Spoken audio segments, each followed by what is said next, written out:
Scène de presse, la première émission de l'année 2024. Nous avons le présentateur Séverin Alegambélé. Qu'est-ce qu'on a au menu ce soir?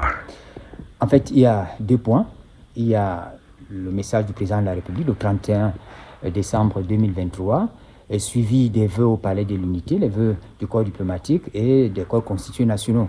Bien évidemment, le plat de résistance, qui est le deuxième point, c'est les féminicides. C'est un phénomène qui dérange. Nathalie Vogo, journaliste à la TV, vous avez certainement une couleur quand il s'agit de parler à scène de presse du phénomène de féminicide. Tout à fait, d'abord parce que je suis une femme. Et en tant que femme, on se sent toujours sensible, on se sent toujours très peiné d'apprendre qu'une femme est morte des suites des coups, de blessures. Elle est morte après avoir subi des violences. Oui, c'est un fait social sur lequel nous avons travaillé depuis ces dernières années.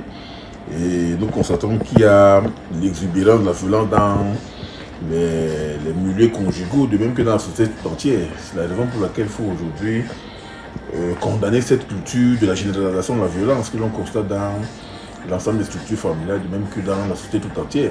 C'est un phénomène qui prend de l'ampleur et on doit vraiment en parler. On ne doit plus parler de ça de manière légère, on doit parler de ça de manière profonde pour que toutes les couches soient sensibilisées, des plus hautes aux plus basses. Ce sera dit à scène de presse. Ah, on va essayer.